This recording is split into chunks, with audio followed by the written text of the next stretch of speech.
জয় গুরু। আজ আমরা আলোচনা করব প্রেম। প্রেম কথাটি নিয়ে। প্রেম জিনিসটি কেমন, প্রেম বস্তুটি কেমন। আমরা আজকে চতুর্দিকে প্রেম প্রেম প্রেম পাগল, দুনিয়াটি প্রেমের পিছনে ছুটছে, কিন্তু আসলে প্রেমটা কি সেটাই আমরা ভালো করে বুঝি না, তাই নয় কি? যদি বুঝি তাহলে প্রেম করে কেন আমরা দুঃখ পাই, কেন আমরা দুঃখ পাবো? আমরা তো শান্তি পাবো, তাই নয় কি? তাহলে প্রেমটা কেমন, এই বিষয়ে যদি আপনাদের মনে প্রশ্ন থাকে, আজকের এই ভিডিওটি নিশ্চয়ই শুনবেন। আপনি অনেক কিছু পেতে পারেন, আপনার জীবনের একটা দিকই বদলে যেতে পারে। তো এই বিষয়টি আলোচনা করতে গিয়ে আমি পরম প্রেমময় শ্রী শ্রী ঠাকুর অনুকূল চন্দ্রের দুটো একটি বাণী পাঠ করে শোনাবো, তারপর দুই এক কথা আপনাদের বলবো। এই পাঠের মধ্যেই আপনারা জানতে পারবেন যে প্রেম কথাটি কি। তো আসুন সময় নষ্ট না করে পাঠটি আরম্ভ করি। পরম প্রেমময় শ্রী শ্রী ঠাকুর অনুকূল চন্দ্র সত্যানুষ্ঠানে বলেছেন, যদি প্রেম থাকে তবে অপরকে আমার বলো, কিন্তু স্বার্থ রেখো না। প্রেমের কথা বলার আগে প্রেম করো। এই দুটো বাণী আজকে আপনাদের সম্মুখে তুলে ধরবো। এই দুটো বাণী আমার কথা বলবো না, এটাও পাঠের মধ্যেই আলোচনা করব আপনাদের সঙ্গে। পরম পূজ্যপাদ শ্রী শ্রী পিতৃদেব, যিনি পরম প্রেমময় শ্রী শ্রী ঠাকুরের বড় ছেলে, শ্রী শ্রী বরদা, তিনি এই বিষয় নিয়ে বাচ্চাদের সঙ্গে আলোচনা করতেন প্রতিনিয়ত। সেই আলোচনা থেকে আপনাদের সামনে তুলে ধরছি। আসুন পাঠটি আরম্ভ করি। শ্রী শ্রী পিতৃদেব সতীশদাকে আলোচনা করতে বললেন।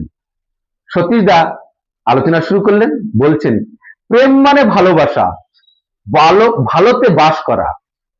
যেহেতু ভালোবাসি, তাই তার মঙ্গলের জন্য যা যা করণীয় তা করি। মানুষের কাছে তার মহৎ গুণের কথা বলি, যখন যা বলেন তা করি। মানুষের মধ্যে যখন প্রকৃত প্রেম আসে, তখন অপর সকলকে আমার বলে ভাবে। যেমন নিজের বন্ধুর জিনিসকে নিজের জিনিস বলে ভাবে। আর প্রকৃত প্রেম যেখানে আছে, সেখানে কোনো স্বার্থ থাকে না। যেমন বন্ধুর বাড়িতে বন্ধুর বিশেষ কাজের জন্য গিয়েছে, বন্ধুর সাথে দেখা হয়েছে, বন্ধু বিশেষ কারণে একটু বাজারে গিয়েছে, বাড়ির সবাইকে বলে গিয়েছে যে বন্ধুকে সময় মতো খেতে দিতে দেখতে, কিন্তু সবাই ভুলে গেছে কাজের চাপে। বন্ধুর যখন খুব খিদে পেয়েছে, তখন কাউকে কিছু না বলে পাশে দোকান ছিল, সেখানে টিফিন করে এসেছি। বন্ধু বাজার থেকে ফিরে বাড়িতে খোঁজ নিল বন্ধুকে খেতে দেওয়া হয়েছিল কিনা। তখন সকলে একে অপরের দিকে তাকায়। অবশেষে বন্ধুকে জিজ্ঞাসা করলো, তার উত্তরে বলল, হ্যাঁ খেয়েছি, দেখে মনে হচ্ছে বাড়িতে খাওনি। বন্ধু উত্তর দেয়, তুমি কিছু ভেবো না বন্ধু, দোকানে টিফিন করে নিয়েছি, পরে খাবো। আর দোকানে যে খেলাম, সেটা তোমারই খাওয়ানো হচ্ছে, কারণ তোমার আর আমার কিছু তফাৎ তো নেই। তোমার মানে আমার, তোমার মানে আমার, আমার মানে তোমার, তাই না বন্ধু? বন্ধুও ততখানি ভালোবাসে বলে কিছু আর মনে করলো না। কিন্তু মানুষ একজন অপরজনকে ভালোবাসে স্বার্থের জন্য, তাই অপরকে আমার বলতে পারে না। এবার শ্রী শ্রী পিতৃদেব কি বলছেন, যারা মনে প্রাণে ইষ্ট স্বার্থী, ইষ্ট ছাড়া কিছু বোঝে না, তার সেবায় নিয়ত নিজেকে নিয়োজিত করে রাখে, এমন যে ইষ্টস্বার্থী মানুষ, সেই ব্যক্তির মধ্যে কোনো স্বার্থবোধ থাকে না, সবটাই ইষ্টের জন্য, নিজের জীবনটাই ইষ্টের জন্য উৎসর্গীকৃত। সেই ব্যক্তি অপরকে আমার বলতে পারে, তার মধ্যে প্রকৃতপক্ষে কোন রকম স্বার্থবোধ থাকে না। শ্রী শ্রী পিতৃদেব আরো বলছেন, গুরু কিঙ্কর দার দিকে তাকাতেই গুরু কিঙ্কর দা বললেন, আগে বোঝা যাচ্ছে একদম পরিষ্কার। ঋতেশ্বর মিশ্র আলোচনা করার নির্দেশ পেলেন। বাণীটি পুনরায় পাঠ করে বললেন, প্রেম মানে ভালোবাসা। আমার মনের মধ্যে যদি ভালোবাসা থাকে, তাহলে অপর যে কোনো ব্যক্তি, সে আমার শত্রু হোক, মিত্র হোক, ছোট হোক, বড় হোক, আপন করে নিতে পারবো। কিন্তু তাতে স্বার্থ রাখা চলবে না। শ্রী শ্রী পিতৃদেব আবার বলছেন, স্বার্থ যখন থাকে তখন ভক্তি থাকে না। নিঃস্বার্থ না হলে প্রেম হয় না। ভক্তির গাঢ়ত্বেই প্রেম। কিন্তু যারা বয়সে ছোট, তাদের প্রতি স্নেহ হয়। ভক্তি হবে কি করে? প্রেম থাকা মানে কি? প্রেম মানে ভক্তি থাকবে, ভালোবাসা থাকবে। অন্তরে কার উপর ভক্তি ভালোবাসা থাকলে অপরকে ভালোবাসতে পারবি? প্রশ্ন এটা। আমার কার উপর ভালোবাসা থাকলে আমি সবাইকে ভালোবাসতে পারবো, এই কথাটাই বলতে চাইছেন। ইষ্টের প্রতি অনুরাগ জন্মালে, তাকে মন প্রাণ দিয়ে ভালোবাসলে, তখন সকলকে আমার বলে মনে হয়। স্বার্থ থাকলে তা হয় না। অন্যকে নিজের মতো করে নেওয়ার মতো যদি ভালোবাসা বিদ্যমান থাকে, তাহলে অপরকে আমার বলতে হয়।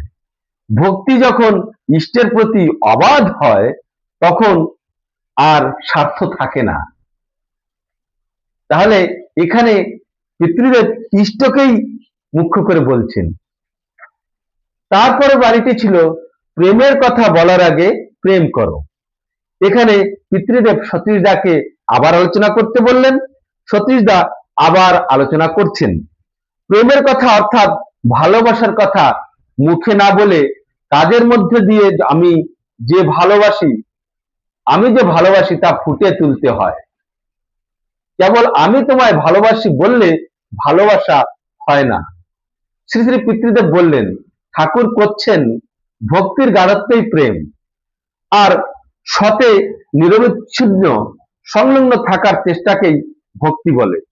ইষ্ট বা ভগবানকে ভালোবাসতে পারলে অন্য সব ভালোবাসা নিরর্থক হয়ে যায়। তাই মানুষ ইষ্টকে ভালোবাসতে শেখে, আর ইষ্টের যারা তাদের না ভালোবেসে পারে না। দুধ মেরে অর্থাৎ দুধ জাল দিয়ে যেমন ক্ষীর হয়, তেমনি ভগবানে ভক্তি গাঢ় হলেই প্রেম আসে। আর ভগবানকে না ভালোবেসে কেউ প্রেমের অধিকারী হতে পারে না।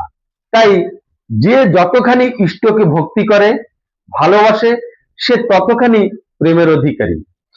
ভগবানের সৃষ্টি এই পৃথিবী, প্রতি বস্তুই ভগবানের অংশবিশেষ, জীবও ভগবানের অংশবিশেষ। ভগবানকে সেবা করলে, ভক্তি করলে, ভালোবাসলে প্রকৃত প্রেম শেখা যায়। সেই জ্ঞানে, অর্থাৎ ভগবানের সৃষ্ট জীব বলে সবাই তার সৃষ্ট জীবকে ভালোবাসতে শেখে। তিনিই একমাত্র ভালোবাসা শেখানোর মালিক। তাই তাকে যতখানি ভালোবাসা যায়, ততখানি নিজের ভালোবাসা শেখা হয়। কৃতিদেবতা চৌধুরী বাণীটি আলোচনা করতে গিয়ে পুনরায় পাঠ করে বলল, ভক্তি গাঢ়ত্বের প্রেম।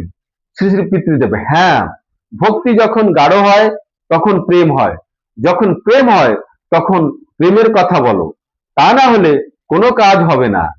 প্রেমের কথা বলার আগে যদি ভক্তি গাঢ় হয়, তার সাথে একাত্ম হই, তিনি ছাড়া আর কিছু বুঝি না, তখন যদি যাজন করি তাতে কাজ হবে। প্রেমের কথা বলার আগে প্রেম করতে হবে 16 আনা। তাকে ভালোবাসতে পারলে তখন যার কাছে যেমন তার কথা বলি কাজ হবে। তাতে ইষ্টের প্রতি ভক্তি ক্রমশ গাঢ় হয়। সাধারণ মানুষের সাথে ভক্তি গরুর মতন। গরু যখন দুধ দেবে তখন ভালো, না দিলে উল্টো। ইষ্টের প্রতি ভক্তি যখন গাঢ় হয়, তখন যা বলো না, তা যারা শুনবে তাদেরই দুঃখ কষ্ট চলে যাবে।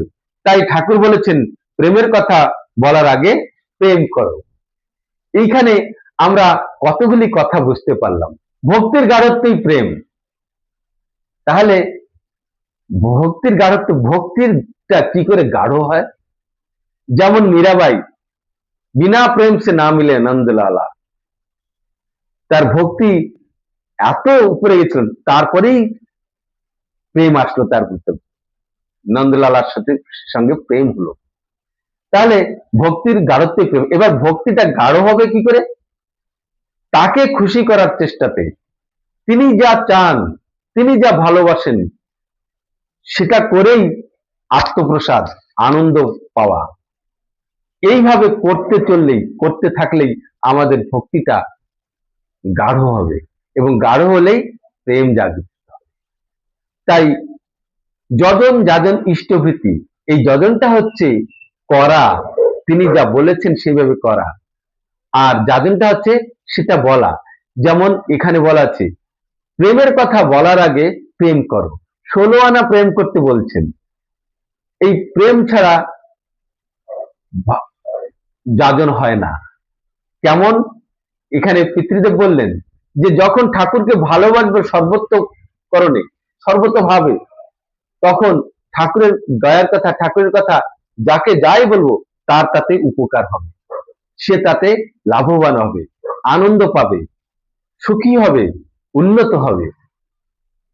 তাহলে এই যজনটা হচ্ছে প্রেম করা। তার প্রতি শ্রদ্ধা থাকলে, ভক্তি থাকলে তিনি যা বললেন, তিনি আমাকে ভালোবাসুক বা না বাসুক, তার খুশির জন্য যখনই আমি করব, তখন কি হবে? আমি ইষ্ট। আমরা এই ইষ্ট কাকে বলছেন? এখানে ইষ্ট অর্থাৎ তিনি, যিনি পরব্রহ্ম, যিনি শাশ্বত সনাতন, যিনি পরমাত্মা, যার থেকে এই সব কিছু সৃষ্টি, এই বিশ্বর প্রতিটি অণু, পরমাণু, পদার্থ যা কিছু দেখা যাচ্ছে সবকিছু তারই অংশবিশেষ, মানুষ, জীবও তারই একটি অংশবিশেষ। তাহলে আমি যদি তাকে ভালোবাসি, তার সৃষ্টিতে যা আছে সবকিছু ভালোবাসবো, এই কথাটাই বলতে চাইছেন, তাই নাকি? তাহলে আমাদেরকে প্রেম করতে হবে। আর প্রেম করতে হলে যিনি প্রেমের অধিকারী, পরম প্রেমময় যিনি, তাকে ভালোবাসতে হবে। তাকে ভালো না বাসলে আমরা এর মধ্যে কোনো কিছুই হবে না, আমরা কাউকেই ভালোবাসতে পারবো না, আর যাজনও করতে পারবো না, সত্যিকারের যাজন হবে না। ঠাকুরের কথা কেউ শুনবে না আমার মুখে যদি আমি তাকে ভালো না বাসি, শুধু বলাই থেকে যাবে। তাই আমাদেরকে যজনশীল হতে হবে। যজন হলে, ঠাকুর বলেছেন খেয়ে যা, খেতে থাক, হজম হবেই। হজম অর্থাৎ যজন যদি করি, আমি যদি খেতে থাকি, খেতে যদি পারি, তাহলে হজম হবে, বাহ্যিক প্রস্রাব সব ঠিক মতো হবে। কিন্তু খেতেই যদি না পারি, তাহলে বাহ্যিক প্রস্রাবটা হবে কি করে?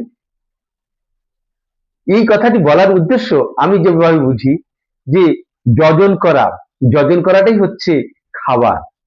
যজন করলেই আমি, আমার আত্মার খোরাক পাবে, আমার শরীরের খোরাক পাবে, সাত্বিক আচরণ, সদাচার, এই সবগুলি হবে।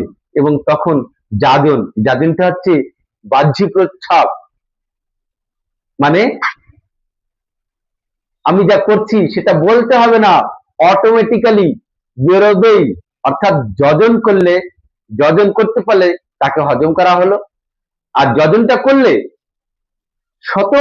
স্বতঃস্ফূর্ত ভাবে আমার স্বভাব, চরিত্র, আলাপ, বাক্য, আচরণে সেটা ফুটে বেরোবো। সেটাই হচ্ছে হজম করার পরে এটা বাইরে যায়, সেটাই হচ্ছে যাজন।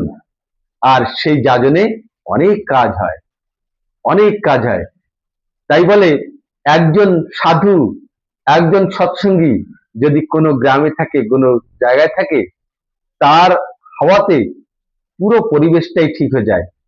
তো আমরা যদি সৎসঙ্গী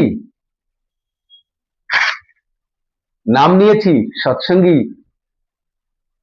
সৎসঙ্গের স্কুলে নাম লিখিয়েছি, এবার আমাদের সৎসঙ্গী হতে হবে। অর্থাৎ যজন যাজন ইষ্টভৃতি সস্থানী সদাচার পরায়ণ হতে হবে। আর যখনই আমরা তেমনটি হব,